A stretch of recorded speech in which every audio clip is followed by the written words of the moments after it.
welcome to IB Nation Sports Talk. Glad to have you with us here tonight with the Godfather, Bryan Driskell. Were you laughing at my dancing? Is that what you were doing? No, I was just reading some of the comments, because, like people get on me when it's, 6:02 and the show's not starting. Salty's all over me. And so now it's 6:06 and I'm not saying anything because I don't own this joint. Bryan Driskell here to talk about offensive line coaches tonight. That's my bad. That's all right. It just, it's always like we get talking in the back end before we hit go, and that's, then the conversations go for a while. This is only like what, Bryan, the second or third time you and I have done a show together. Only the second for the full time. I did that one time. We had somebody who was a little bit late, so I stepped in to help out, but it's only the second time I've been an actual guest. Planned, yes. Y'all are going to see a little bit more of me this week, so just saying. That's right. And the next time everyone sees me / hears me, whatever, I'll be in Greensboro, North Carolina. And I'll just say off the top, we're going to talk a little Notre Dame women's basketball in rapid fire later, but there is no official, even unofficial, there's no news on Olivia Miles yet. So there's still everything that I was told yesterday. They were hoping that it is not going to be, a severe type thing, but she was seeing a doctor this afternoon. But as of right now, there's nothing on that. She was standing and kind of, walking off the court yesterday. She was even jumping up and down during some of the celebrations. Yeah. I kind of feel it kind of made me hopeful that it's not going to be a real bad one. So right. Definitely hopeful on that. Man, did they play good after she went out. And I'm not saying it's because she went out, but boy, you talk about those girls stepping up when, their point guard went down. But that was an impressive second half. Big time. That was one of the more we've had some fun games. I mean, both Louisville games have been a lot of fun, and that one was even more fun doing it down there. And, very controversial air ball by Haley Van Lith at the end of the game. That was fun. That's right. Well, let's talk some offensive line coach, because, of course, all the reports that started up this afternoon, and I went out and got a haircut and then, ran an errand or two, and I'm driving back and I get a text from Jesse and he's like, looks like the Joe Rudolph thing is happening. Yeah. I'm in the middle of a meeting with my tax guy going over taxes for the year. He had just given me some really bad news. And of course this all blows up. So I'm like, well, wonderful. Just wonderful. But I was able to kind of gather some info. So it's a very interesting situation, John. Well, and just, the way this has gotten out, it's interesting because they're different outlets reporting that Joe Rudolph is the guy, but the information you have doesn't necessarily say, the I's are dotted and the T's are crossed just yet. So what do you have on that right now? It's not quite the done deal it's being made out to be, but I anticipate it being so. So basically, here's what I've been able to gather, Sean. So after it kind of leaked, and it leaked partly because he put something out there saying he was leaving Virginia Tech, right? And then Brent Pry, the Virginia Tech head coach, puts out a thing saying, hey, looking forward to your, good luck at Notre Dame, basically kind of thing. So reached out to sources at Notre Dame that are sort of kind of knowledgeable of what's going on here. And basically what's going on is they've interviewed a bunch of coaches on Zoom, obviously brought Matt Luke in for a formal interview. The way that Marcus Freeman does interviews is he doesn't just bring in all 4 or all 5 and then just pick his guy. He goes through the Zooms and the meetings, and they talk ball, which is really just modern technology has really helped this stuff up because you don't have to fly someone in to do a chalk talk with them, right? I mean, you just set that thing up and we're talking ball right there, which is really nice. And they were able to kind of go through, meet with the whole staff. Several coaches went through that. And then Joe Rudolph was kind of the guy that the staff and Coach Freeman decided was, hey, that's the next guy after Matt Luke. So he's coming in tomorrow for his formal interview. So he has obviously met with Marcus Freeman, the offensive staff, things like that, but he still has to meet with the administrators at Notre Dame and kind of go through that part of the process. Right. And then of course he has to go to, I would assume this, I'm not 100% certain of, Sean, but I think this is going to be accurate based on how past ones have gone, is he'll actually also meet with the players. Okay. So as long as a red flag doesn't come in, you know what I mean? Like he walks into Jack Swarbrick's office, pops his feet up on Jack Swarbrick's desk, pulls out a cig and starts, smoking one right there in Jack's office. I'm pretty sure it's going to go well, right? But he has to pass that part of the process before this is an official thing, before they can officially offer him the job and he can take it. However, the expectation is that everything is going to go well, and then he will formally get offered the job. But there are still some minor hurdles to get through, which is what makes just kind of what happened today just a little bit interesting, and I don't want to say presumptuous like real strongly, but it's a tad presumptuous. I mean, and this whole process for the coaching hires has just been strange in a lot of different ways with some of this stuff. Yeah, I mean, it's very odd that you're interviewing a coach. Now, granted, Marcus Freeman and Joe Rudolph have a relationship, goes back to Ohio State, so it goes back quite a while, but it's just really interesting that, okay, so reports start getting out that Rudolph is going to be the guy, but, again, they've talked, he hasn't officially done this. And then not just that reports come out about it, but then Joe Rudolph, goes through this long tweet, and he doesn't say Notre Dame in the tweet, but he makes it pretty obvious that he's going somewhere, that he's leaving Blacksburg, Virginia, and it's within an hour of these reports coming out. He wraps it up with, quote, "Sometimes the moment you feel at home and comfortable, God pushes you in a new direction and presents you with new challenges.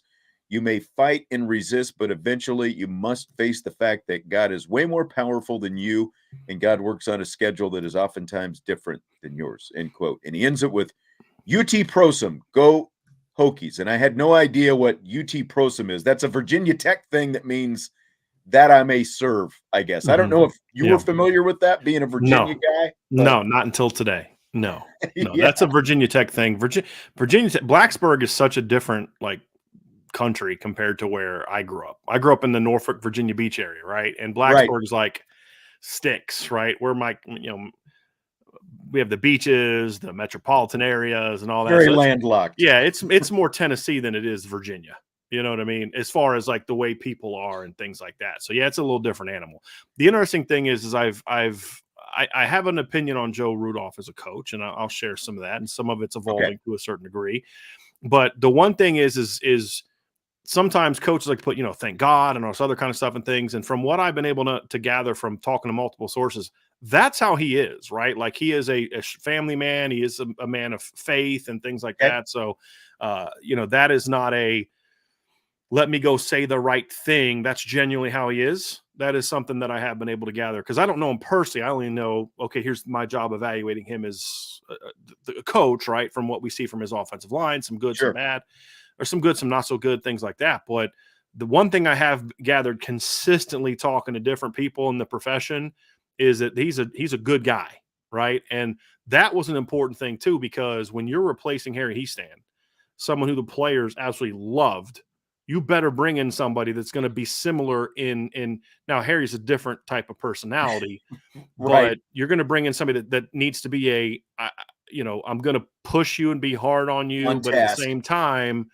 I got your back, and so I think it was important that they find, and honestly, that was the consistent theme that I had heard from all the three finalists after Luke. I heard that about AJ Blazik, the guy from Vanderbilt. Heard that about Bryan Callahan. Like they are very culture oriented, player oriented, teaching oriented. Like the kids are going to know that he cares about them, but they're also demanding. So I heard that consistently with all three guys, which is important, Sean, because when you're replacing Harry Hiestand, that's the standard that you're being asked to live up to. Absolutely. Is that. Absolutely. And then, so after about an hour or so after Rudolph sends his tweet out, his head coach, Virginia Tech head coach, Brent Pry, tweets this, quote, "I want to congratulate Joe Rudolph on his new opportunity at Notre Dame. We're thankful for Joe and his many contributions to our program. We fully support him in his career opportunity. I wish Joe, Don, and the boys all the best. Brent Pry," end quote. And again, it's it seems like this whole process has gone sort of in reverse, Yes. like Yes. where the information is supposed to be coming from. It's like, oh, we're happy for our guy, and Marcus Freeman's going, can you just get to town first so we can Yes. see Just each other? wait a day. That's I think it right. speaks volumes about how badly he wanted to get out of Blacksburg. Maybe so. Just like, hey, bro, if you change your mind, I'll be an analyst, whatever. I got to get out of Blacksburg. Oh, yeah. Yeah. Joe had a super chat. Good evening, IB Nation, and thanks for the or JoJo rather had a super chat, and we appreciate it. How do you get the job if you haven't had the informal interview? I think we're all kind of Yeah. wondering that, right? Well, that's kind of what we talked about earlier. Like, it's a little different now than it used to be because of the advances in technology, right? So, like now, so when I was coaching, and last time I got out of coaching in 2013 was my last season. Then I coached for 2 years then, and then before that, my last season of coaching was 2005. So when I interviewed for a job, I'd have initial just phone conversation, and it was just the basics, and then they say, hey, we'd like to bring you in. So, like, for example, when I interviewed at Duquesne, it's relevant because he's a Western PA guy. So I had to drive out to Pittsburgh, go in, meet the head coach, meet the other coaches. We'd get on the board, we'd talk ball. What's your philosophy on this? They'd pepper me with questions. Well, what if they rolled a cover two? How would you teach this? How would you handle that? How do you beat press? What's your practice routine? What is this? How would you attack this coverage? You do all that stuff? And it's kind of like in one day, like one very long day.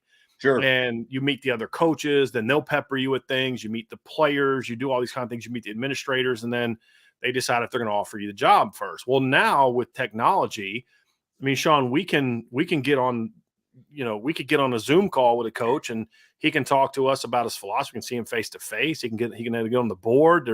There's different programs. He can show us film. He can share film and go over film with us. I mean, there's so much you can do now that can be done before you sit down and have that interview where you meet with the players. And that's how it went with the offensive coordinator. So like when Andy Ludwig and Colin Klein showed up, they weren't getting on the board showing the coaches what they like, what they believe in offensively. That had already been done.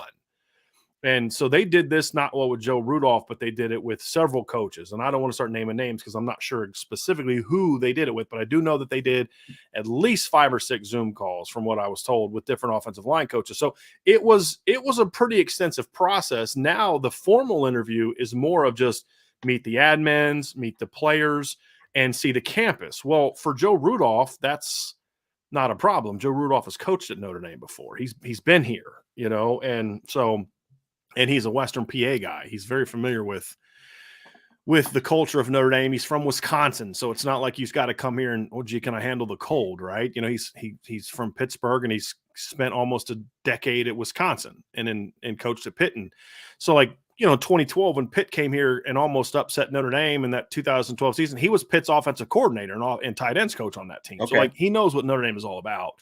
And him and Coach Freeman worked together. Well, they didn't work together. He was a GA for Marcus Freeman's first 3 years as a player at Ohio State. It's they've known each other for a long time too. So there's a little bit more of, I don't need to know that I mesh with you because we've known each other for 20 years, that kind of thing. So it's a little bit of a different situation. So I had a lot of the same thoughts that you guys did, but as I've done more research into this, you say, okay, well, they're much further along in this process than a normal, what we think of when we think of coaching interviews. Right. Completely different process than if you're kind of cold calling someone, meeting them for the first time, and that kind of stuff is what you're saying. Right. Sean Singleton said he'd never heard of the guy until today. And my contention is, especially with offensive line coaches, it seems like I think that's pretty common. Sure. It's not like there are really rock star offensive line coaches out there. That how many people in the chat can name 10 offensive line coaches from around the country? Exactly. Right. So yeah. If you knew who I knew who he was. I've got feelings on him. We'll get to, but look, he's a guy that's known in circles, especially in the Midwest. He's a guy that's very known in coaching circles for sure. Let me ask you this. Someone was Steven asked it. Chris Watt, any idea where Chris Watt stands at this point?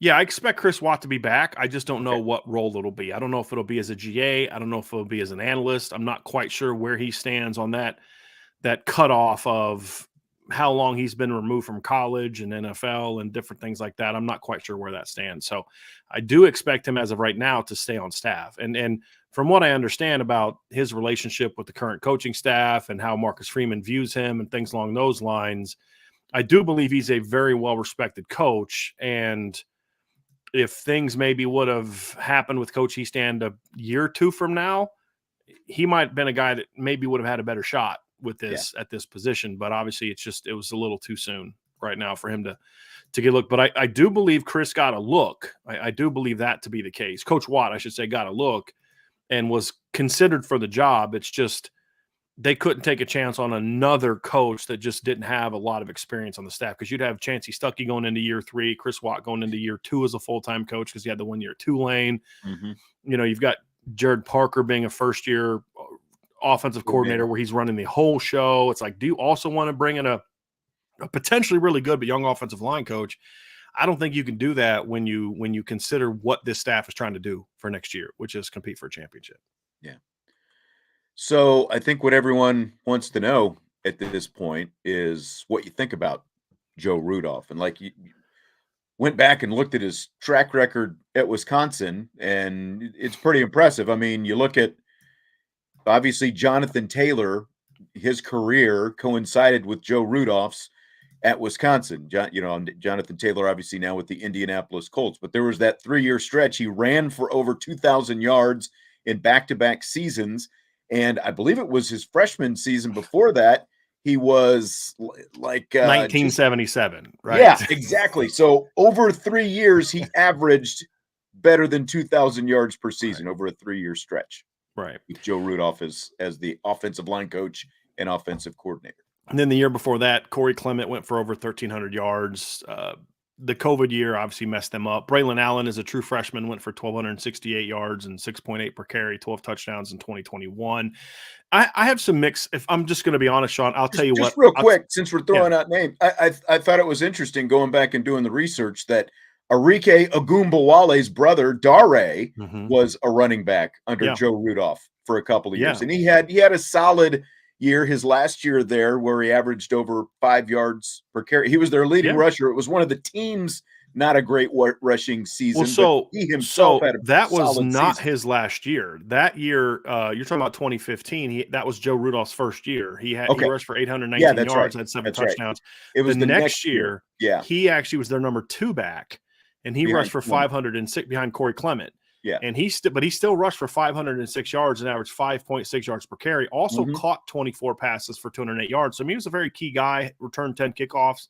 Yeah. So him and Corey Clement were a nice little 1-2 punch that year. And then of course the next year it was the Jonathan Taylor show. Right. Exactly. So for the next 3 years. it was the Jonathan Taylor show. And then of course Braylon Allen in 2021.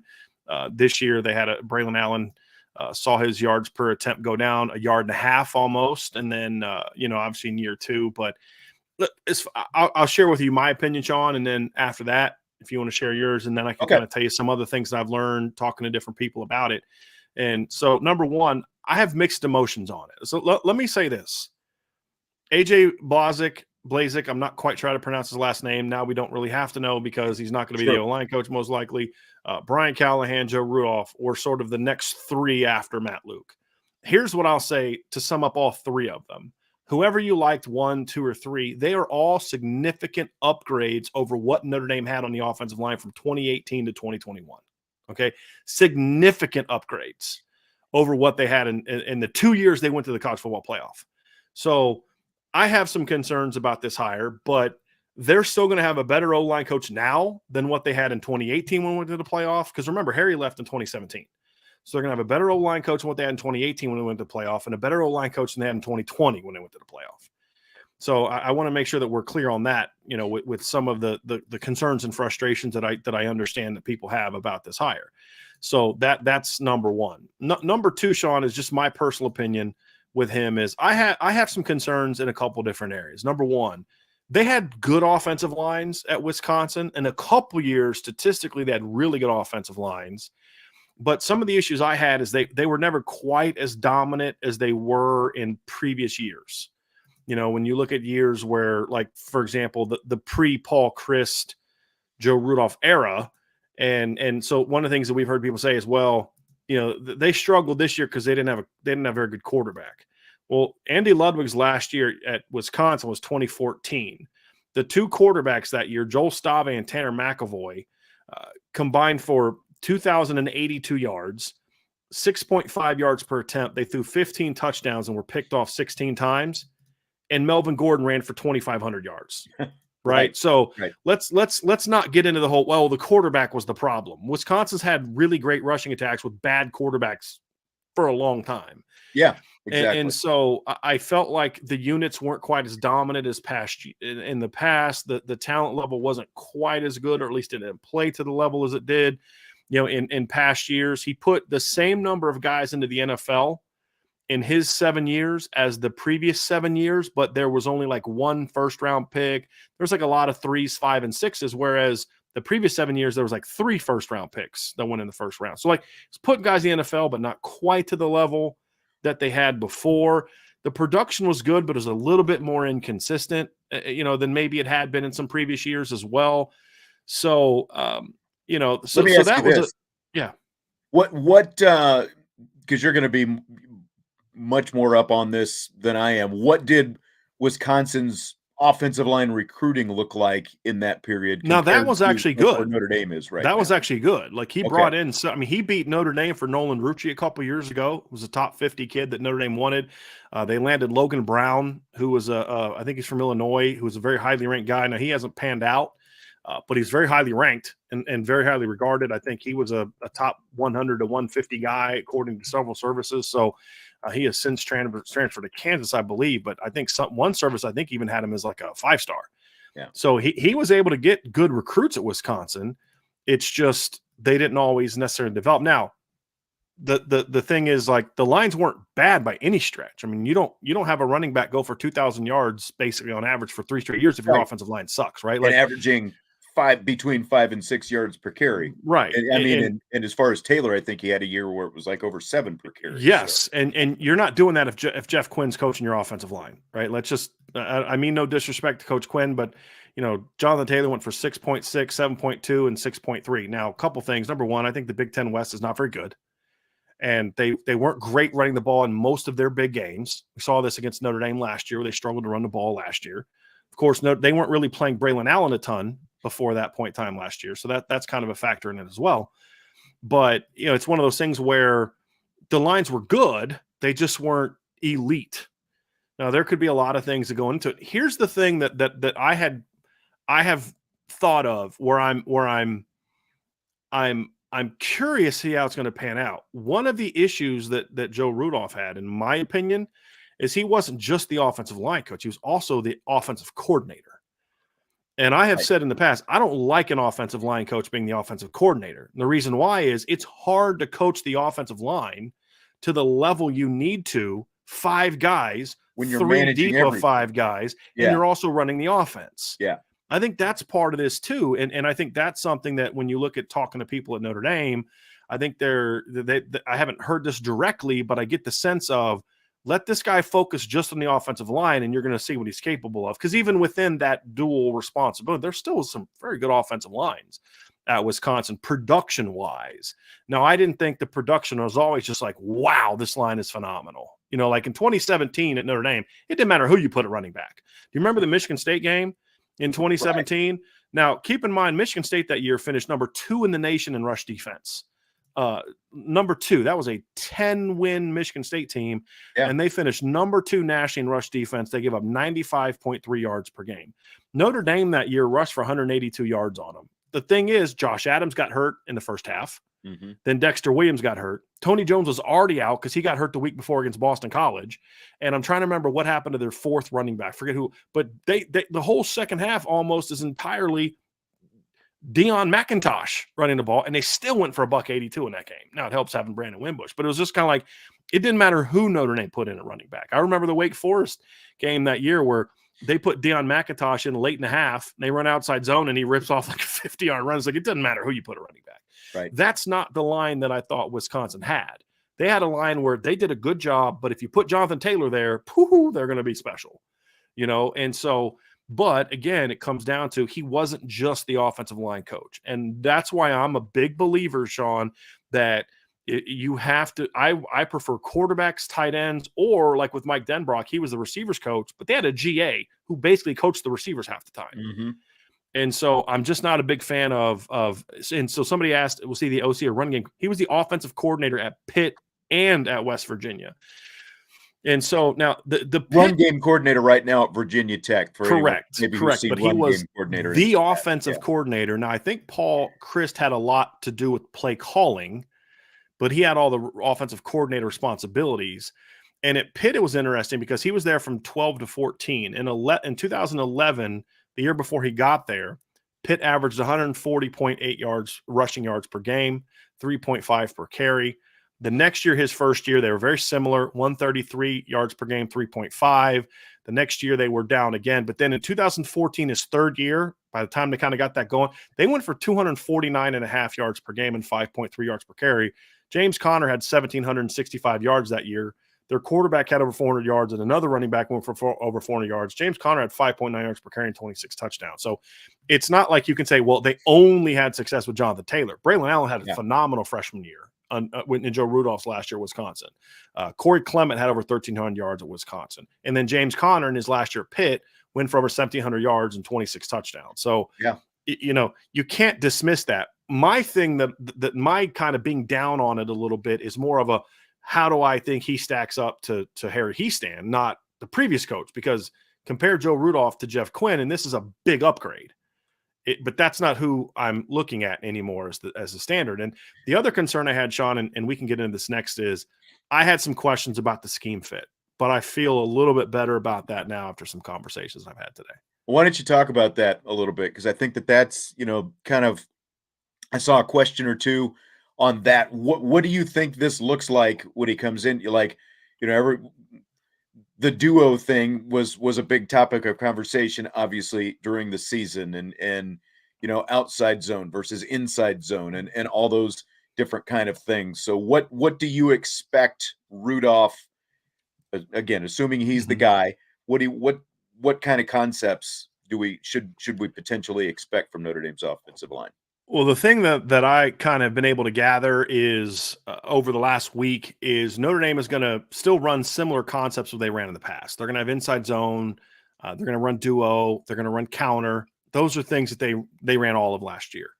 One of the things I've been told by multiple sources kind of getting to this is one of the things that Jared Parker believes, and this is what I'm told from some sources, is he looks at last year's run game and felt like they just didn't have enough to get to the perimeter with the run game, which is something we complained about, right? Outside of jet sweeps, they really didn't stretch the perimeter with the run game a lot. Well, if you remember back in 2017, for example, under Coach Hiestand and Chip Long, they were a inside zone, outside zone counter team, but they also had a buck sweep concept that they would use to get outside. So when you look at Joe Rudolph, my understanding is he's not bringing in his run game. My concern was, okay, can he teach zone? Can he teach the stuff that you want to run? Because he's been a two-back, 12 personnel, 21 personnel, seal add extra gaps to the both edges, just downhill under center power running team. And that's not really what Notre Dame is going to be.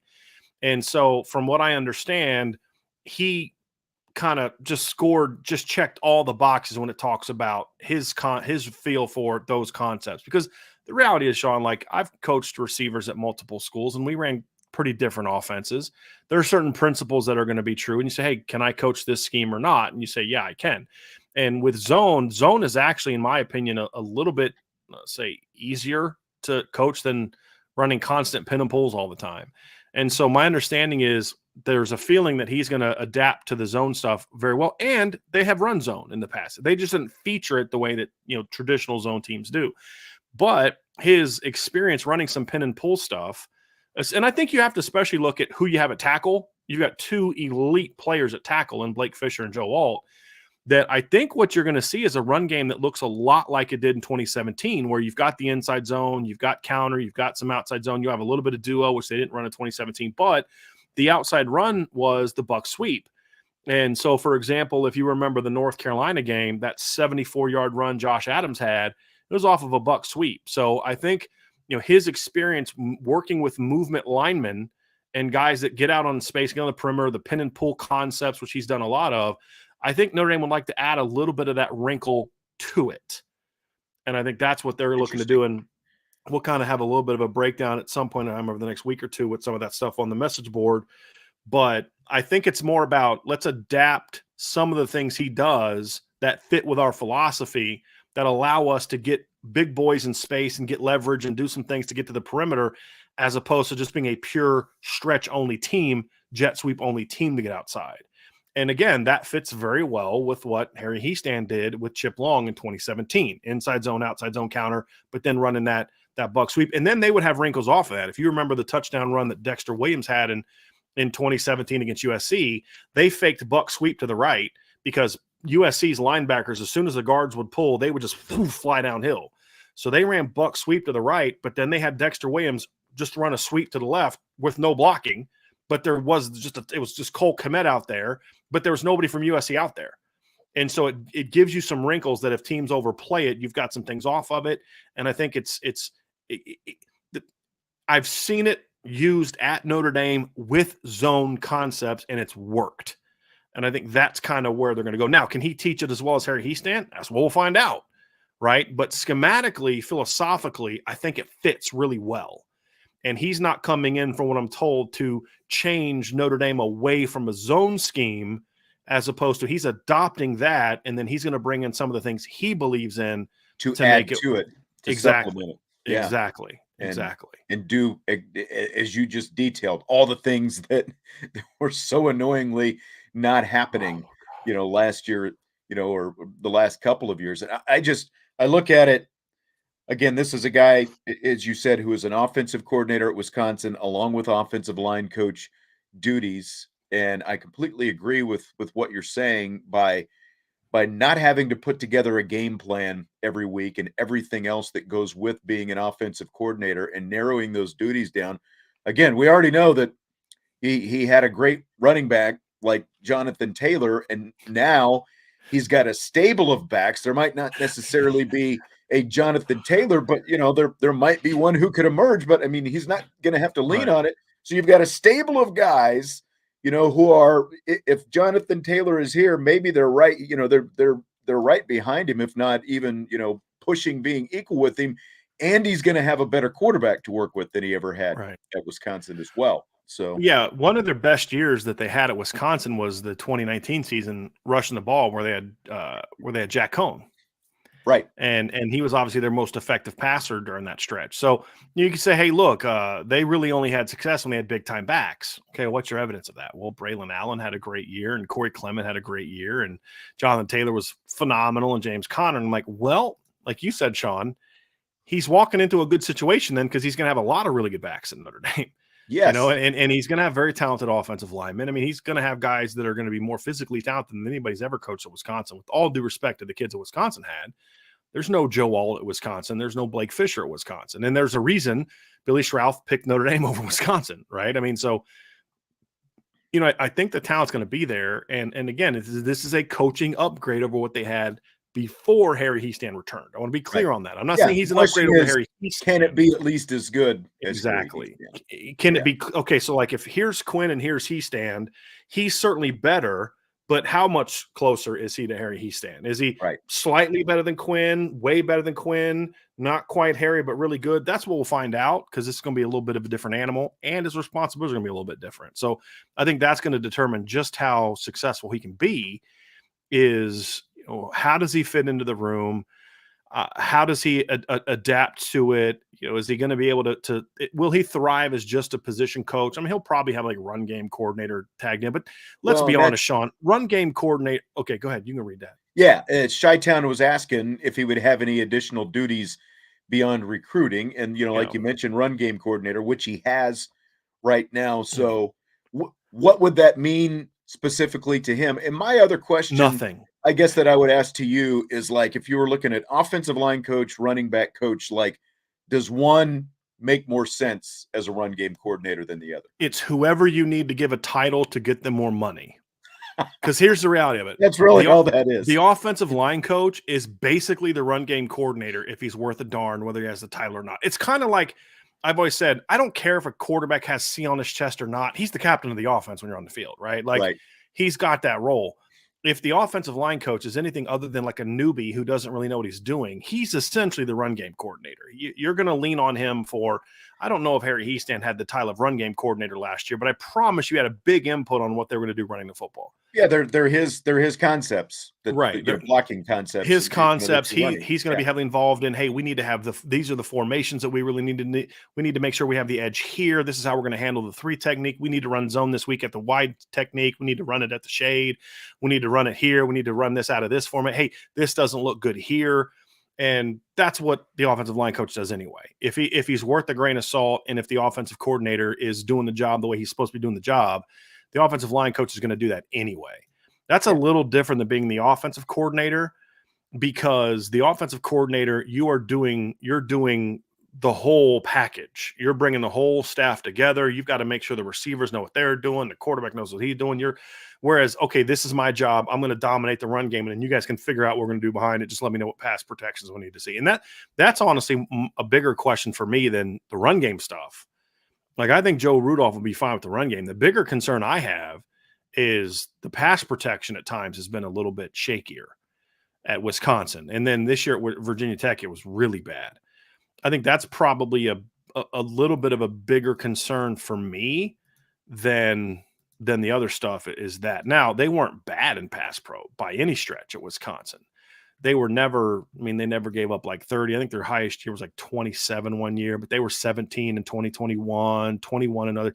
But they don't throw the ball as much as other teams. That's what I was going to say. Leaning on that run game takes away all those passing opportunities. Right. And I guess that would be my question going into this is you are going to have much different, not just skill level of quarterbacks, but kinds of quarterbacks than what you had at Wisconsin. And so by that, the offense is going to look different. So how much, does it concern you with an offensive line coach with that background? Should it concern you, or should he just be able to adapt to it?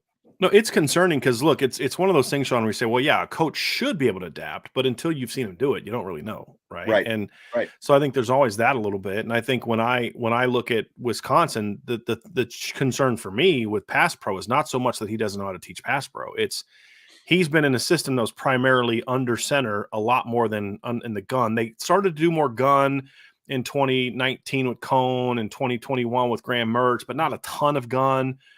Just a little bit more of a wrinkle, but they're very much under center. The play action under center is way different. I do think Notre Dame wants to go under center at times. There's no doubt, but they also want to do a lot of gun stuff. Mm-hmm. They want to run a lot of RPOs under in the gun and all that. Those are not things that he's necessarily done a ton. He was more 12 and 21 personnel at Wisconsin. They weren't running a lot of 11 personnel at Wisconsin. That's going to be new for him. Now that matters because in 11 personnel, you got 6 guys in pass pro. That's all you have as options. In 2020, in 21 and 12 personnel, you can easily make a check and get a 7th guy in pass pro, and it's going to completely change the type of, are you miking? Are you going to be a mic scheme? Are you going to slide? Are you going to do all type of things? It's a little bit of a different pass pro concept. So I think that'll be an adjustment, or at least I'll say adjustment. What's always an adjustment? I don't care if you're running the same schemes you had. If you're with new coaches, new players, it's an adjustment. That'll be the question mark that I have, is I want to see what the pass pro is like, because that's where some of the sack numbers can get up a little bit. To me, it's a lot easier to beat the pressure out of the gun than it is from under center. And so if I'm under center and there's a free rusher, I'm running backwards. What am I going to do with the football? Right? Where is if I'm in the shotgun and there's a free rusher off the edge, I can quickly slip my feet, throw behind him or throw around him or do a hot. It's harder to do that when you're under center. Just go ask Danny Warfel against Nebraska in 1995. Yeah. Right?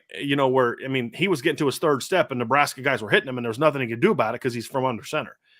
And so I think that'll add a little bit to it as well. But you're going to teach pocket protection a lot different from under center than you are under gun. Just the launch point's different. The timing is different. A lot of that stuff is different. And I think that's going to be a bit of adjustment for me. I just want to ask you one thing. On a scale of 1 to loose emoji, like where does your photographic memory Lie. So if Lou's a 10, I'm at like 4 compared to Lou. Lou is the GOAT. I don't even deserve to be in that conversation with Lou. Right. Like we talk about him all the time. I miss that guy so much, but like we'd be Yeah. sitting there in a meeting and we like one time we had like a new guy, Sean, and I was like, let me show you how Lou's mind works. And so I said, hey, Lou, who was the backup? Who was the third string quarterback for Notre Dame in 1968? And he's sitting we're in a cubicle, and he just like does this. He just swings around real fast, and he's like, "Oh, that was so and so." And he starts telling me how he was like a 3-sport All-American coming out of such and such high school. And it's like, dude, I don't even know who the third string quarterback was last year. And you're telling me who wasn't? And he was just so amazing and so gracious with his knowledge. But yeah, he was.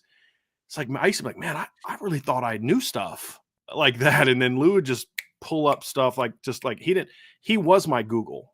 That's like when I stopped working at Blue and Gold, that was the thing. I was like, man, I got to start looking up my own stuff now. Like this is going to take me longer to write articles because I can't just turn around or call Lou and then ask him. And there's been times since he's passed away. I'm like, actually, Tim Preacher and I were talking one time recently, and we were trying to figure out something about Notre Dame history and like punts. It was something, and we're like, man, I always wish Lou was around, but this is definitely one of those times, Right? Because he could have saved us a half an hour of conversation. We would have. I mean, you've seen in the press box where he would go up and correct the Notre Dame people on the stats that they would have. Hey, this is actually not correct because they ran for X number of yards in 1992 against Purdue, and it's just like, oh wow, and they wouldn't even question him. They would just be like, oh okay, and they just correct it. I know. It's like it's Lou Samoji. You don't have any choice. Lou was there. He was awesome. That's right. I'll tell you what, we've got some good listener questions. So I think we'll transition into rapid fire and hit some of those if you want. I did want to say one good thing. The one thing that I have not had any questions about with Joe Rudolph, and again, I like some things. There's some things I'm going to be concerned about. But one thing I have not had a question about from what I've known of him, what other people have told me, recruiting won't be an issue. Okay. Like he'll recruit hard and recruit well, and he's selling Notre Dame now, not Wisconsin. Right. So I think that'll be a big part of this as well. Or Virginia Tech. I don't even count that. But yes. So I think that part will at least be good. Yeah. Let me see. Well, okay. So let's go for rapid fire then. And let's just start with this one from Salty. He says, it sounds like your assessment of Rudolph has risen considerably over the last week. Do you agree? If so, in which areas and to what degree? I don't know if I'd say it's risen. I still have concerns. He still would, of the 3 that I looked at, probably would have been the guy that would be number 3 for me. What I'm trying to do is add some context to number 1. This is a certainly upgrade over what Jeff Quinn was. And I mean, no disrespect to him. My opinion hasn't necessarily changed. I have some clarifications on things that I'm having a better understanding. What I'm trying to give y'all is I could sit here and say, I hate this hire sucks, I don't like it, whatever. But I'm saying, okay, you all know my opinion. I gave it to you last week, but now let me tell you what I've been able to learn about him, and you can make your own opinion on what you think he will or won't do. And so I'm just providing context. So my opinion hasn't changed. I'm just trying to give you guys facts and share with you what I'm told from other people. So I have to see it. There's some things I feel more comfortable with, but I still need to see it carry out, because you can tell me whatever you want to tell me. I need to see it. I need to see it play out. And also trying to put in some context what my concerns are. My concerns about Joe Rudolph are comparing him to Harry Hiestand. Right. And that's like, from my perspective, and I completely agree with what you're saying. I think I kind of said a little bit of the same thing last week. Harry, you went from Jeff Quinn, and again, anytime we assess a coach, we're talking about his coaching. We're not talking about a coach as a person, because Jeff he's a Quinn, great guy. Jeff Quinn is a very good, decent man. He just was not a very good offensive line coach. Right. And then you have arguably, the best, if not, or just one of the best college offensive line coaches ever. So the bar is going to be very high. So no matter who you hire, odds are there's going to be at least some drop. But I agree with what you're saying. The question is not, will there be a drop-off? Because there is likely to be a drop-off. The question is, how far is the drop-off? Just how much, to me, how much of a technician is Joe Rudolph compared to Harry Hiestand as a technician of the offense? Now, that I actually have been told is one of the things they liked most about him, is that Okay. is To he me, is that's a a good sign then. teacher. Like that was Right. one of the first. He is a teacher. He is a technician. Because here's the thing: they didn't spend a lot of time in the interview, from what I understand, talking scheme, because we know what your scheme is. We've seen the film. This is what we do, but it was more about what's your coaching philosophy, what's your teaching philosophy, what are your your most like my wife does this thing, right? For every day she starts like what her day is going to be for her business the next day. And she has these things, she calls them MITs, most important tasks. And that's something that when you're talking to a position coach, I don't necessarily care. We're going to talk scheme and talk ball because I want to pick your mind. I want to see how your brain processes things. But the most important thing to me is I know what offense I'm running. I need to know if you can teach it. Right. And that comes down to, I need to know the scheme, but it comes down to what is your plan of attack? How do you teach? What is your focus in the offseason? What does your practice plan look like? What are the things that you focus on? Sometimes you'll throw trick questions at them. Like I was talking to somebody the other day and I was trying to gauge their football knowledge. And so, I asked them leading questions leading them into the answer I didn't want to hear. Because I wanted to see, is he just going to tell me what I want to know, or is he going to be like, no? And the person I was talking to was like, no, that's not really what I think. This is what I think is right. And I'm like, okay, cool. That's good. So you'll do that during the process, but it's about learning how they teach.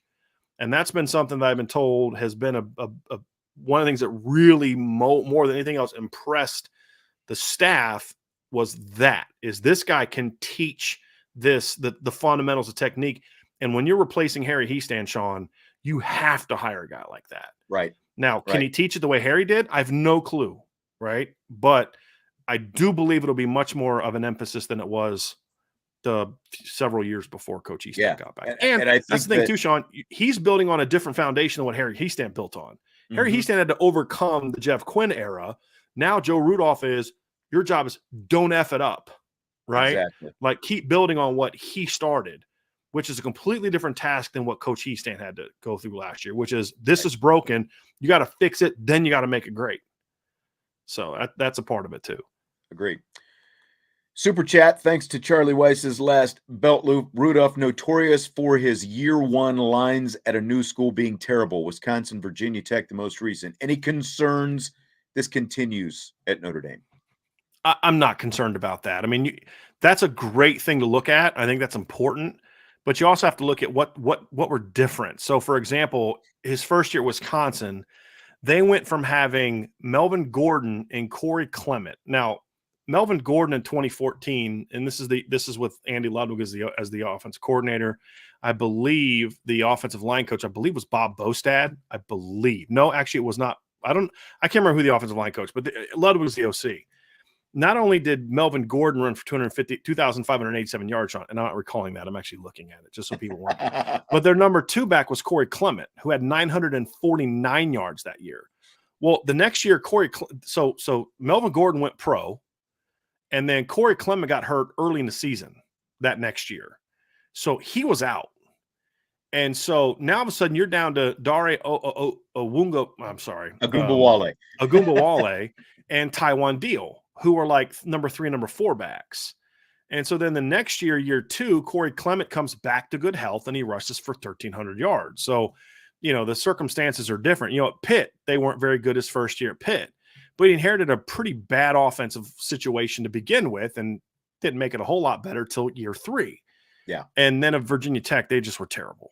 I mean, Virginia Tech. Well, that's what I was going to say. Everywhere. Just knowing what we know about Virginia Tech the last couple of years, he did not have much to work with there. I mean, we saw that pretty up close and personal. So, and because I saw somebody in the chat saying earlier, well, people at Virginia Tech are saying they're glad to see him go. Okay. Well, just John, that's never a good thing to say, because if you want to go there, right. Tennessee fans said the same thing about Harry Hiestand his last year at Tennessee. Sean, do you know how many yards Tennessee rushed for in Harry Hiestand's last year there? Do you know how many yards they rushed for? Off the top of my, I'll say 4.2. 2.8. Do you know how many yards per game they rushed for that year? Can I take a guess at it? This is Harry Hiestand as the offensive line coach. Well, if it was 2.8, I'll say 75. 90.1. Okay. Yeah, 90.1. Thanks to them rushing for $128 against Montana and $199 against Buffalo. Thanks to that. Okay. But yeah, that was with Harry Hiestand, and Tennessee fans were like, he's terrible. He can't. sometimes I don't care who the offensive line coach is. If your head coach stinks, your coordinator stinks, and your talent stinks, you're not going to be any good, right? And that's the thing. Now, what Harry Hiestand was walking into at Notre Dame last year was he was not only a great coach, and this is true when he took over in 2012 at Notre Dame. He went from the talent Tennessee had to he walked into a room that had Zach Martin, Chris Watt, Braxton Cave, Christian Lombard, guys like that. This past year, he walked into a room that had, Jarrett Patterson, not Billy Stroud, Zeke Correll, Joe Alt, Blake Fisher, Josh Lugg. So, that's a big part of it too. So I don't really care what Virginia Tech fans think. I don't, because we've seen this before. Now, Ohio State fans didn't like Al Washington, and so far they've been kind of proven right. But fans don't like most coaches that leave, right? But Harry Hiestand was a guy that Tennessee fans thought stunk. They rushed for 90 yards a game and 2.8 yards per carry. And I'd say Harry Hiestand worked out pretty well at Notre Dame. I concur. Pretty good, right? Pretty good. I concur. Adam wants to know, with your concerns, what would you need to see from the offensive line next year to make you feel good? He says better about the hire. I think you feel at least better as of right now. So what would you need to see from the line this next season to feel good about it? It's not that I necessarily feel better about it. My concerns are what they are. It's people that I respect and that I know feel really good about it. So I'm willing to trust them and say, okay, cool. I'm going to give you the benefit of the doubt. I'm going to have an open mind, and I'm not going to crush the guy for the next 7 months until we get to the season. It really comes down to three things, Sean, that I need to see. I need to see a unit that is fundamentally sound, a unit that plays physical football, and a unit that plays consistently. And that's what I need to see, because that's what the expectations were with Coach Hiestand, right? The first two we knew were there this past year, right? We knew they were fundamentally sound. We knew they were physical. Consistency wasn't there yet for a host of reasons, a lot of which had nothing to do with the offensive line. But look, you rushed for 286 or whatever against Clemson, and the next week you go out and you don't even get to 100 against Navy. Right. There was that they were either really good or not really good running the football. So there was a level of consistency that wasn't always there, which you kind of expect in year one. Now you're building on top of that. So it's just about fundamentally sound, physical, and be consistent.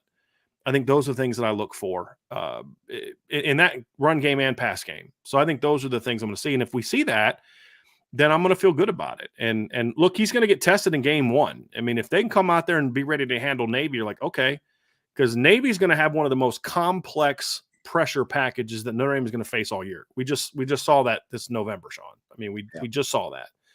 And Bryan Newberry, the defensive coordinator at Navy last year, is the head coach there now. So it's not like they're doing a new defense. So I think that, and then NC State 2 weeks later, if he can handle because Tony Gibson and Bryan Newberry, I would say, are probably the two coaches on the defense.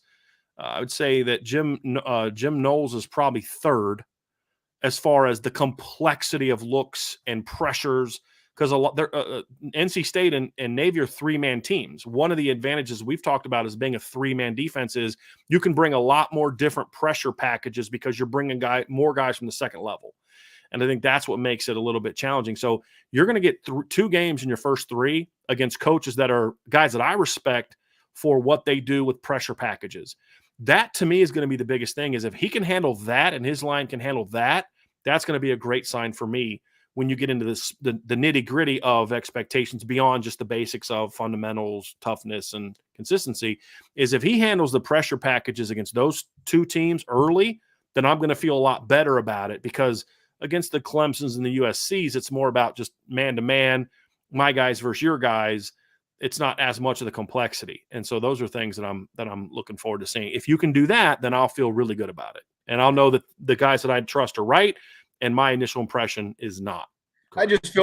I feel good for a couple of reasons. One, he's coming into a better situation. He's coming into about as good a situation as we mentioned before, as just about anyone coming into a first-year situation could hope to have. Like we were talking about Virginia Tech and Wisconsin in his first years there. He is in an infinitely better situation coming into what he has, with what he has coming back on the offensive line, with even whoever the newcomers, or the new starters are going to be on the line, are going to have more experience than in a lot of cases that he's probably had before in some of those first-time situations, plus the running backs, plus the quarterback. Let me ask you this, because I just thought about this. the fact that he has the offensive coordinator experience and a pretty good amount of offensive coordinator experience, coupled with the fact that you have a fairly raw, like this is going to be your most experienced coach on the offensive side of the ball. You have a guy like Jared Parker, who's, for the most part, this is going to be, not even for the most part, this is going to be his first full offense, because we've talked about the background at West Virginia. How much do you think that helps to have somebody with the coordinator experience coupled with Jared Parker? Well, and Gino Guidugli was also the offensive coordinator at Cincinnati last That's year. right. And we've heard from a lot of different sources that he was a play caller for a chunk of the games in 2021 as well. They went to the playoffs. So I think it's a positive. I do, because I think, maybe you could say, well, none of those guys are by themselves proven great offensive coordinators. I would definitely not hire Joe Rudolph as the offensive coordinator. Like, if he was going to be the offensive coordinator, we'd be having a much different conversation right now. Right. And so it's like, well, he doesn't have to be. I think what he can do is be sort of a someone you trust. Hey, you're going to have some thought. You're going to have some responsibilities here. I need to trust that you can handle this. There's going to be that for Jared Parker, where like you feel like, hey, this is a veteran guy. Coach Freeman trusts him and knows him. He's known him for a long time. He believes in him. He's gone to battle against him. And he still, because again, Notre Dame shut Wisconsin's run game down last year, completely shut it down. Well, Marcus Freeman still feels like this guy's really good at what he does. He must have a reason why. Like, hey, we just whooped their guys up front. There was nothing they could do about it. I don't care who the O-line coach was. Right. And so, it's having a guy like that you can lean on, a guy that you can look at and say, hey, from a preparation standpoint, what am I missing? What am I forgetting? What should we be doing? What are we focusing on? What can we do? What are some changes we can make? Because he wasn't really a primary play caller as the OC. But I've said before, Sean, that play calling is probably like 4th or 5th on my list of most important responsibilities for an offensive coordinator. Yeah. Because if you're not doing all those other things, can you put an off-season plan together? Can you put a fall camp plan together? Can you put practices together to make sure that by the time you get to Saturday, your players are ready to execute at a high level with great intensity and great focus? If you do that and you're just an okay play caller, but you've got talent and you can do that, and your offense is going to be really good. If you're a great play caller, but you don't teach kids how to play the game, then you're going to struggle. Exhibits A, B, and C is 2007, 8, and 9 Notre Dame. Right, where the 05-06 teams had already had the fundamentals installed by the previous coaching staff, and then Charlie came up with the scheme, and they were lights out. Well, then by 07 to 09, now all of a sudden it's all of Charlie's recruits who were never taught the basic fundamentals of how to play. It was just scheme, and they stunk with arguably better individual talent. Because with all due respect to Raymond McKnight and Jeff Samardzija, they aren't Golden Tate and Michael Floyd. Right. And, so what was different? Well, those kids knew how to play the game and this group didn't. And so to me, I think those are important tasks, and that's something that you can lean on for him. I think the play calling at Wisconsin was mediocre at best. They didn't recruit really well at the skill positions. That got worse. And I think those are things that hurt them a little bit. So, for me, when I look at it, Sean, I think he can help Jared Parker with that the whole year-end thing. What should our approach be going into spring ball? What should be the do's and don'ts and the focus on spring ball? What's our summer plan? What's our fall camp plan? How do we put together a practice plan for August and September? Well, this year it's August because they have a game in August, where we're getting the most out of our kids, but we're not getting to they're not getting to their peak too soon. They're not getting to their peak too late.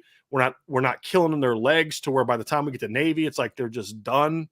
So those are all parts of offensive coordinator preparation that you need to be great at to have a great offense. And I think that's where having Gino with his ideas and having, Joe Rudolph with his ideas, plus Jared will have his ideas, and Dylan McCullough's with his background with Andy Reid and the different places he's been will have his ideas, even though he doesn't have coordinator stuck to his name. Those are all things that you'll be able to look at and say, okay, we feel like we have a good plan. We've got different inputs from different people, and now I'm going to bring it all together and say this is what we're doing. And I think those are the things where you can, if you're Jared Parker, you're going to feel a lot better knowing that what's the expression, Sean? You don't know what you don't know until you find out you don't know it, right? You get till you get to that point. Well, these guys having that experience, they've been through that. They know, hey, I didn't think about this going into my first year, and we got bit in the butt like second week of August. You know what I mean? Well, I can help you with that. Let's make sure we have a plan for that. Let's make sure we've thought about this. And I think Yeah. those things can help you a ton, Yeah. much more so than play calling and things like that. Well, yeah, and that's play calling was the least. It was all basically the stuff that you talked about, the details, all those other things that that maybe a lot of people don't necessarily think of. All right, fill in the blank. Notre Dame's off-season of coaching searches has been blank. Strange. It's been very strange. I just think there's way too many leaks coming out and very premature leaks and things that kind of make you look bad. And it just has made them look very disorganized and just not on the same page all the time. And then that leads to the fiasco with Andy Ludwig. And it's just been a strange deal. You have the Colin Klein thing and then the Andy Ludwig thing. And then, the botched Jared Parker rollout where you kind of take the shine away from what I thought was a really impressive press conference from him, because now all we want to talk about is what Marcus Freeman said at the beginning, which was basically, in my opinion, and again, I'm just giving you my opinion, was him taking marching orders from Jack, because Jack sent Marcus out to do his dirty work instead of manning up and doing it himself. But, that's a different conversation for a different day. It's just, you know what it is, Sean? It's a lot of stuff we've seen in the past. Notre Dame's biggest problem for a long time has been unforced errors. And that continues itself. Yes. Biggest problem is, and that continues to be a problem, right? Like, now I get, like, part of it is sometimes you can't always control things, right? So, like, Notre Dame had asked me, Sean, you knew this, weeks before Sam Hartman. Like, the portal date opened and all that, but like well before he announced he's coming to Notre Dame, we were told that, but we said, hey, look, let's keep that between us. They don't want this out there. Well, they can control us to a degree, so why don't you say it anyway? Because otherwise we lose the source. But right. they can't control the Wake Forest side. And I think that's where Notre Dame is going to have to learn.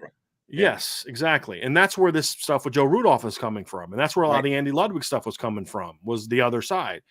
And that's something that I think with Coach Freeman that he's going to learn, and he needs to surround himself with people that are better at this to say, hey, look, this is going to get out.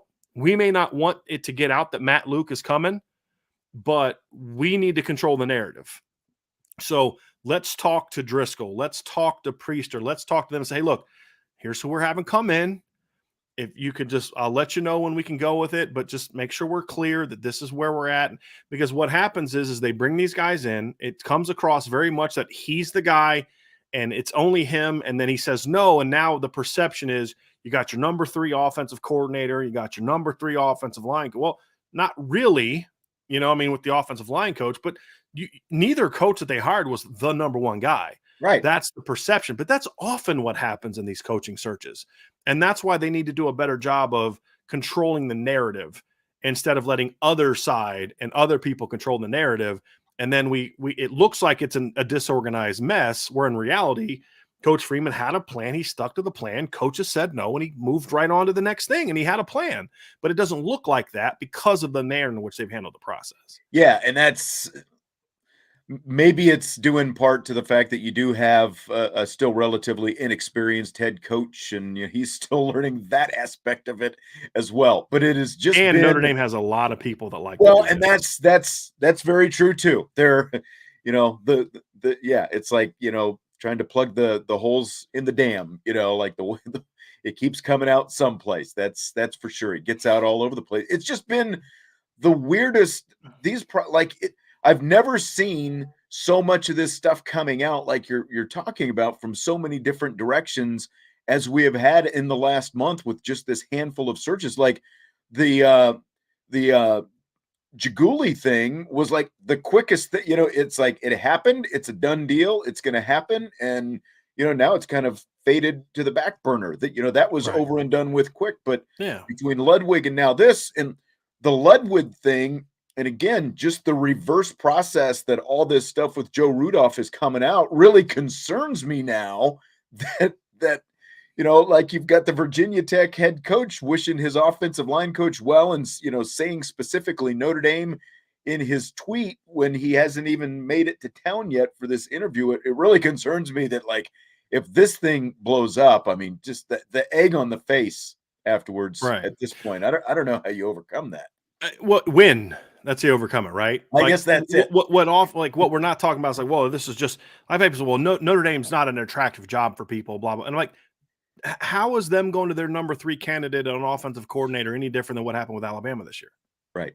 That's exactly what Alabama did, right? They Right. missed out on at least 1 or 2 guys, one for sure, before they went to Tommy Rees. Now, does that mean that Nick Saban got some bum coach? Well, it depends on what your opinion of it Tommy Rees is. I don't think that they got a bum coach. You know my stance on Tommy Rees. So it's like this is not an abnormal thing, but the way that the process was carried out from a information getting out, I think that was the thing that made it look much worse than it is and has created a perception problem when in reality, if you talk to anyone that knows Marcus Freeman, he's very excited about these hires and not in a, well, I got to be excited because that's all I can do. But like he kind of felt like, yeah, I'm going to shoot for a big fish, but I got no problem putting Jared Parker in position. Yeah, I'm going to shoot for a big fish in Matt Luke, but I've known Joe Rudolph a long time. He's going to absolutely be a top candidate for me. Well, now the perception is you had to settle on guys when in reality, if you would have maybe controlled the message a little bit more, people might be a little bit more fired up about it. So, I mean, that's kind of the thing is, and I don't know if it's necessarily him as much as it's, there's just a lot of people that like to run with stuff and maybe not always having the best plan of, okay, how do we get this out? How do we stay ahead of and that's something Brian Kelly was really good at. He was a politician. I mean, that's who Brian Kelly was. He was the one thing he was good at is staying ahead of the narrative. And to the point where it's like, it'd make you and I infuriated, but to the masses, it's like, oh yeah, this is what's going on. This is what the coach said. Where what happened with the Ludwig thing is it wasn't until like a week later that they came out with, well, no, this is what really happened. It's like, well, you guys, the narrative dominated you. Right. And that's something that they're going to have to get better at. And that's not just a head coach thing. I mean, it is partly him, but it's like, you got to have people around you helping you with that process. Yeah, I agree. And that would be my thing. This is a little bit of a follow-up to this. TJ asking, after the last few weeks in the whirlwind we went through, is this the kind of hire, the offensive line hire, that can make Notre Dame fans optimistic again about next year? What do you think about that? Well, it depends on what your opinion of Joe Rudolph is, right? If you're someone who looks at what he did at Wisconsin and with James Connors last year at Pitt, you're gonna be like, you know what? Like this guy got some pretty good offensive run game production and had some pretty good offensive lines, and was a part of a couple teams that played in the Big Ten championship game. He's coached in the Rose Bowl. He's had a lot of success. Boy, this guy's done some really good things, and you're going to be excited about it. If you're someone who maybe isn't as fired up about him like I am, maybe you weren't, but this guy's coached on he's been the offensive line coach on 2 top 10 teams in the last less than 10 years. Since 2015, he's coached in the Cotton Bowl, the Orange Bowl, the Rose Bowl, and won 2 of those 3 games, right? I mean, Joe Rudolph has 2 more New Year's 6 bowl game wins as an offensive line coach, offensive coordinator than Notre Dame has had since 1994, 2 more, and his total is 2, right? So, I mean, I could spin this really super positively if I wanted to, Sean, and make it seem like they just hired the next incantation of Harry Hiestand. If I just wanted to throw numbers at you and talk about all that stuff, I'm trying to give an objective view of what I like and what I don't like. But this is a good offensive line coach. Is he going to be elite? I don't know. This is a good offensive line coach. And there was no hire that they were going to make that was going to be a bad hire. Everyone they're going to bring is going to be better than what they had before Harry Hiestand came back. And so I think that should give you some excitement. But the bigger thing too, Sean, is it's just over with now. And so now we get back to focusing on the part that you should be excited about, which is whoever coaches the offensive line, he's going to have some dudes, right? I mean, that's the thing. We can get back to focusing on the talent, because that's the thing I'm excited about is whatever you think of Jared Parker or Joe Rudolph, they're being handed, in my opinion, a Ferrari. And it's like, don't wreck it.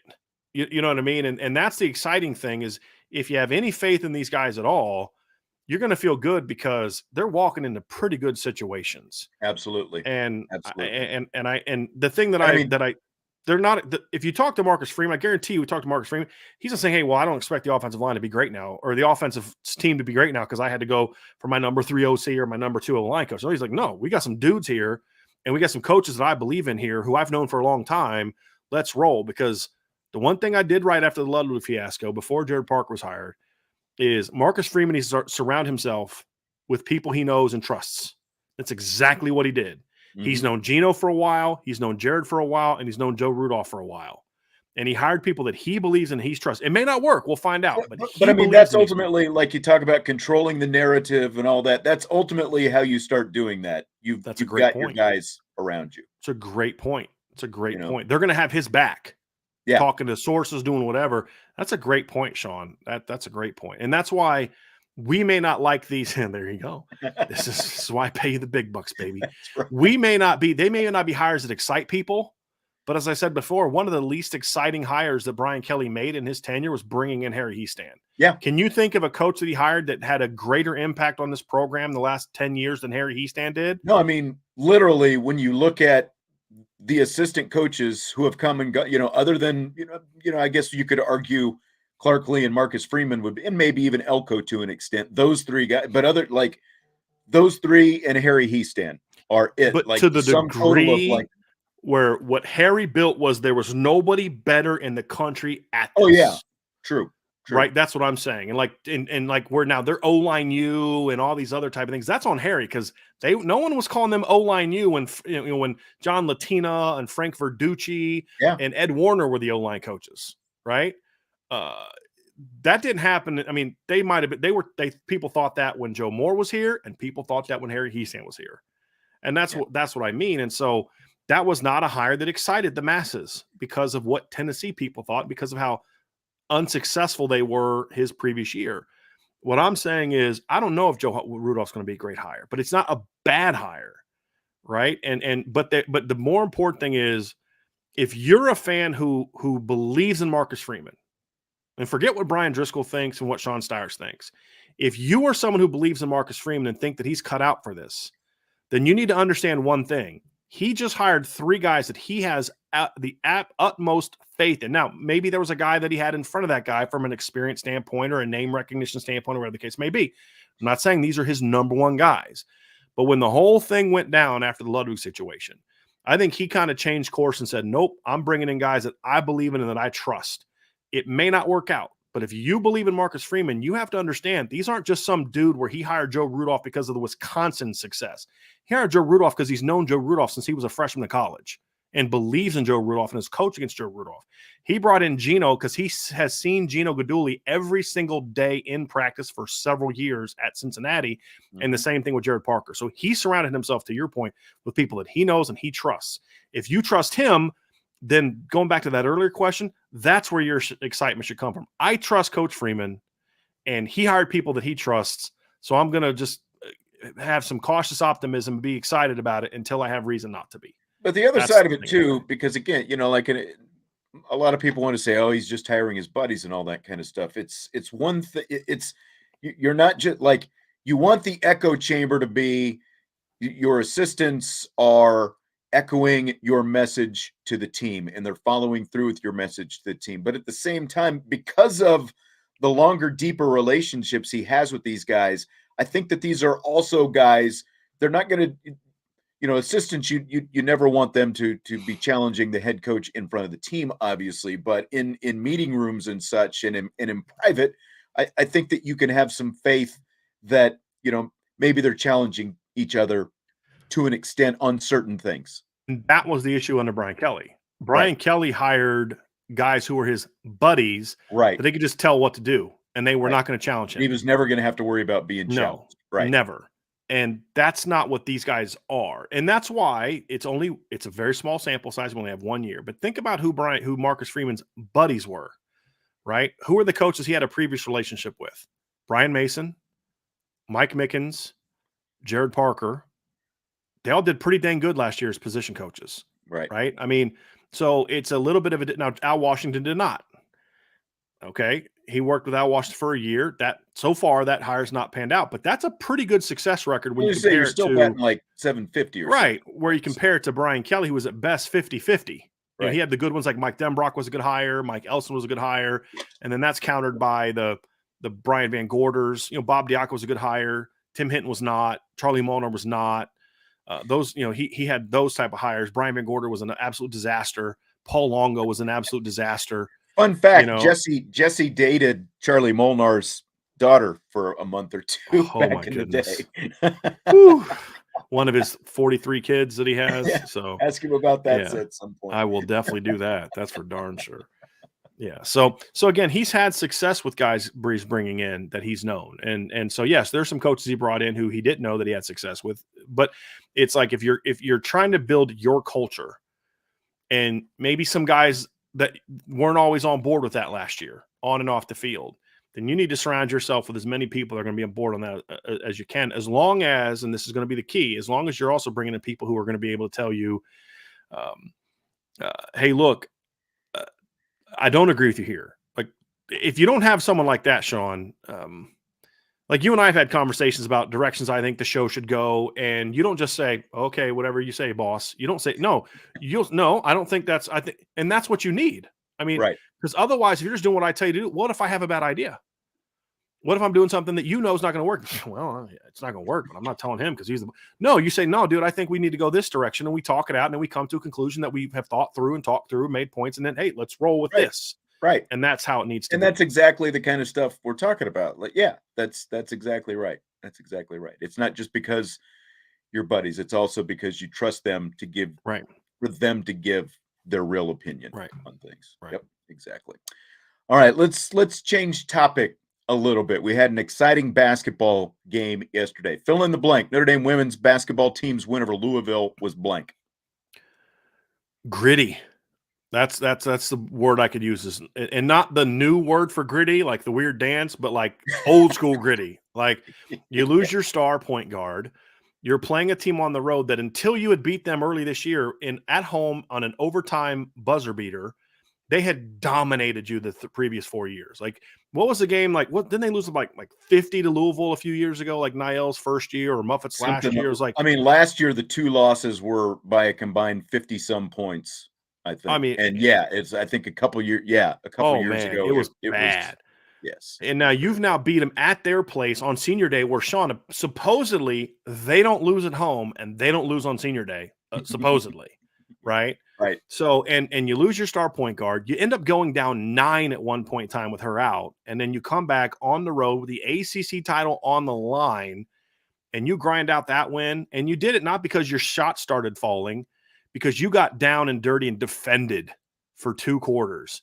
That's why I thought it was just gritty. And like, to me, that's what you need to do to make a run, Sean, because if you're just shooters and you get cold, you're knocked out. This is what's killed Mike Bray's basketball teams in the NCAA tournament. For years, they'd get to the tournament and they could shoot all year, and then they get to the tournament and they play West Virginia that one year. Who's got these really long, athletic guys. They defend them like crazy, and they couldn't knock shit down shots, and they have no chance to win because they couldn't defend. Defense has to carry you sometimes. Right. That's and right. so that to me, that showed me something. That Cass Prosper's coming into her role nicely. KK Branford's coming into her role nicely. Sonia, when she says, "Oh, I don't have Olivia, I don't have Dara, I got to take this thing over," and you realize, like, she could take games over, and so I think it's going to help them. And that's what's crazy is like watching Sonia and KK, neither one of them had been pushed into that role this year because you had Olivia all the time. And then they kind of traded them off. They each got to run it. And you saw some of those Olivia type things from both of them in that fourth quarter, especially. And like, there's that whole, football teams have been doing this, holding up the four fingers in the fourth quarter and all that stuff for years. It's like this team, when both games against Louisville, it was defense that took over in the fourth quarter and propelled them to the first time it had to get them to overtime. This time it obviously took over the game, took Van Lith out of the game. And as someone who was there courtside, one of the most enjoyable things to me when the Louisville players before the game, because you were talking about, oh, we don't lose on senior day, we don't lose to Notre Dame, we don't lose on our home court, all these different things. They came out of the locker room and they were talking trash from the get-go. Like during warmups, they came out as a group and they were yelling dead man walking to Notre Dame. Like Notre Dame was going to be a dead man walking on their court before the game ever started yesterday. And, that pivotal, like it started to swing a little bit in the second quarter, especially after Olivia went out. They were down by 10. They were down by 9 at halftime. But like, The first thing I thought of, and nobody would have gotten this reference yesterday, but Jason Kelsey, the Philadelphia Eagles center, I still remember after as much as I can't stand the Eagles, but after they won their Super Bowl a few years back, he was up there at the parade and he was saying, it's the whole damn team. And that's what it was yesterday. It was just one of the more enjoyable games that I've got to see in a long time. And it was just because, seeing players step up like that and the defense they played, that was just awesome to see. Yeah. It was, and this team's been fun to watch because they're not that championship team that was all vets and just everybody knew their role and you had a bunch of future first round. I mean, this is still a pretty young team in a lot of ways, and they're really coming to their own. And they've had to win without Lauren Ebo. They've had to try to win without Olivia, and they're getting it done. But the Louisville stuff was just so weird. Like that. That's just like that. It just strikes me as like such soft false bravado. You got to convince yourself that you're good, and you better back it up. I mean, Jeff Walls has showed he's a good head coach. He's taken him to the Final Four, but there's a lot of bravado that comes out of Jeff Walls as well, and that's where a lot of that comes from. And like if you're going to be Haley Van Lith, you sure better do something more than throw up an air ball when the game's on the line at the end of the game. If you're going to talk like that, with a microphone and a camera in front of you beforehand. You better have the game of your career when you're going to run that much, and you're going to say, they had what was it? She said it was the controversial,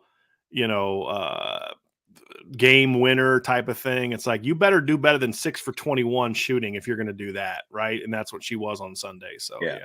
Larry's asking if Nat Marshall should get more minutes. And I was a little surprised. Yes, I thought she might get a little bit more yesterday. She came in the second half. There was she came in and there was something that happened where she was kind of confused. And so I think something got by her. I mean, they really like what she's been giving him lately for whatever reason. I don't know if it was just because Ebo was back. It didn't translate into more minutes yesterday, but she came in at one point in the second half and she's a, she's not a Kassan Prosper defensive type player, two completely different positions, but she gives them good defense. And there was a pairing. She was out there for a while. She kind of started, she helped propel that defensive push in the second half when she was out there.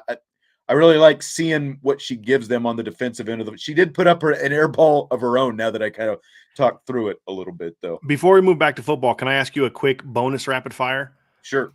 If I'd have told you before the game that Kylie Watson, Lauren Ebo, and Olivia Miles would combine for 3 made field goals, Maddie Westfeld would be held to single digits in this game. The final score would be Louisville what and Notre Dame what? Wow. I would have had Louisville probably winning by at least 12. Yeah, exactly. It's a great point. That's a great point. Yeah. Yeah.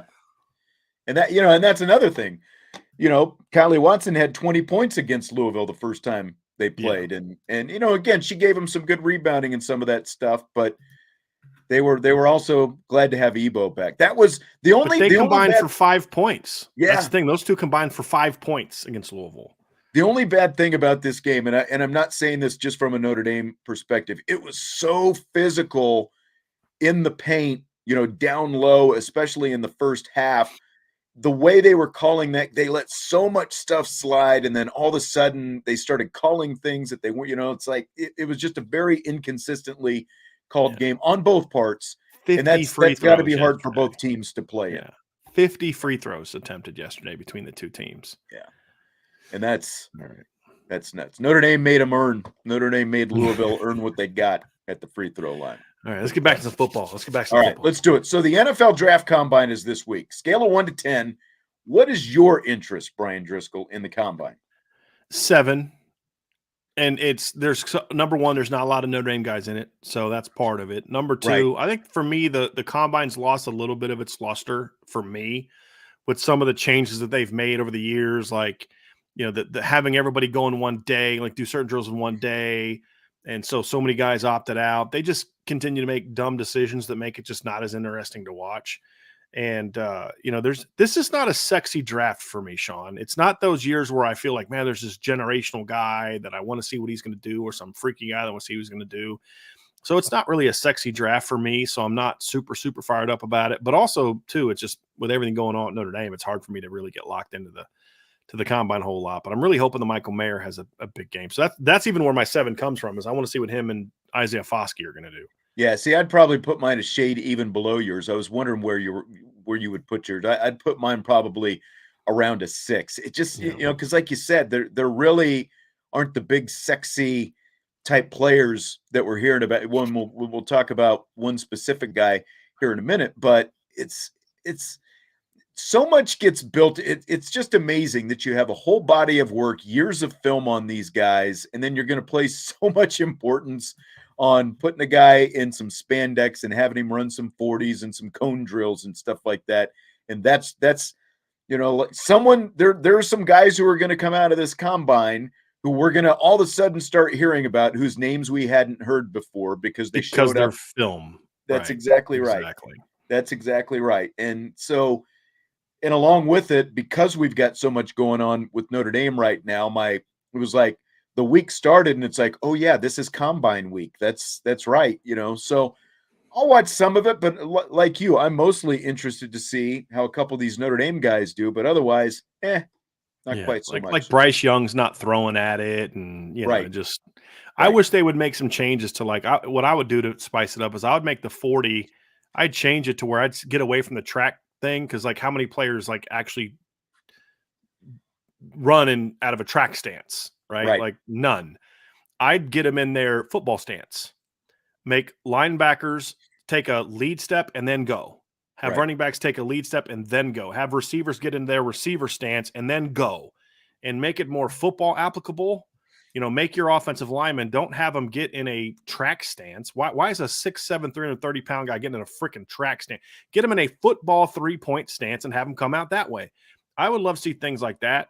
I think that'd be a lot more fun for me, and make some of that stuff more football related than it is just why is this guy running a 40? Okay, great. Because how many years we see it all the time, Sean? See all these guys go run these fast 40 times and they can't play. Mm-hmm. And then they go up the draft boards and this guy, because the analytics say this and this says that. And it's like, but can he play? Right.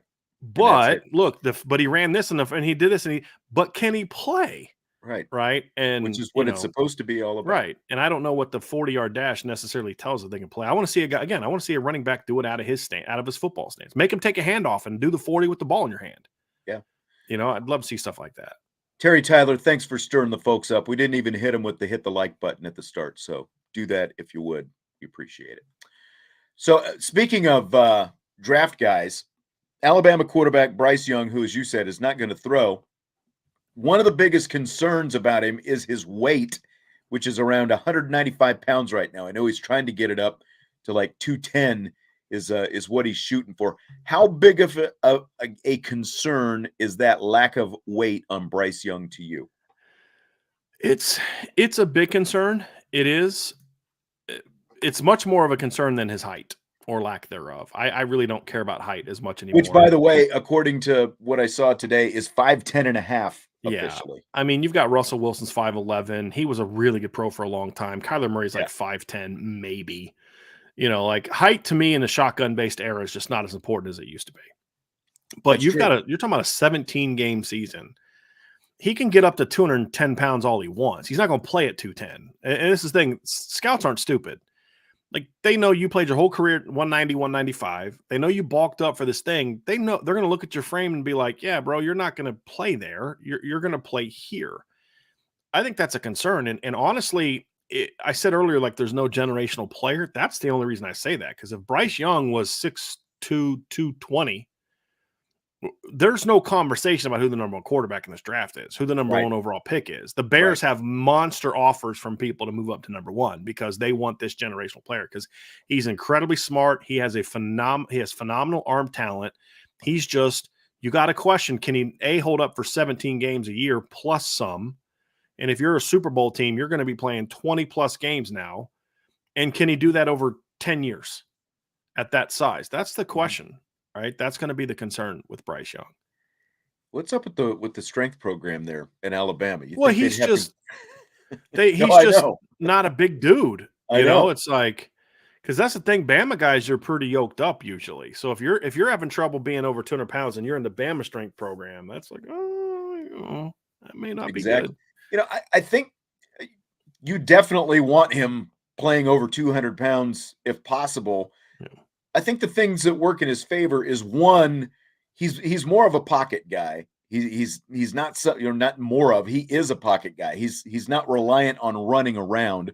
So he's not going to take those kind of hits necessarily. It's mostly going to be in the pocket. And because the NFL, as we see year after year, as we complain about these hits on quarterbacks and and all that, the late hits and the personal fouls, the NFL goes overboard on protecting the quarterback. So from at least that standpoint, it's not huge for me, but at the same time, it is a concern because he is not a big guy, and all it takes is one hit on a guy who is not that big, and that can alter a career. So, I think the biggest thing is that he is as has as much muscle as possible for the kind of hits that he's going to take in Yeah. the NFL. And that's the other thing too, Sean, is you want to see him what he looks like physically. Okay, he may be 195, but not all 195s are built the same. Right. Right? Is he strong? Does he have broad shoulders? Does he have a thick core? Those type of things. And that's kind of part of what I was saying earlier too, was I'm not as concerned about it now than I would have been 10 years ago when it was a much more physical league. Like there's no way he could have survived in the John Elway, Joe Montana era with the type of, you remember the shot that Jim Burt levied on Joe Montana in the playoffs. Like if you do that now, you're like suspended for a year. Like that's considered like borderline physical assault. You know what I mean? Like you can't do that anyway. And I get it and all that, but it's such a different game now. But at the same time, you're still going to take shots. And the other thing too is if he's a top 5 pick, odds are he's going somewhere that wasn't very good at protecting the quarterback, which is partly why they stink. And so, I mean, the Colts last year ranked 31st in the NFL in sacks allowed per game. The Bears last year ranked 29th. Let's just, for argument's sake, say that they're gonna take them, in that spot. So it's not like you're going to a place where you've got a great offensive line, and that's the thing that killed Derek Carr. Is he just went to a place where they couldn't protect him, and he's got his brains beat in, and he was never the same guy. Yeah, and so the higher you go, the right. The more likely you're not going into a good situation. Well, and that's kind of what's helped guys like Roethlisberger and Mahomes, where they were drafted by good teams that either had that one off year or they traded up to get them. Whereas more often than not, these guys get drafted by teams that just aren't good. And that's, Peyton Manning's first year, they went like 1-15, something like that. Like they were terrible.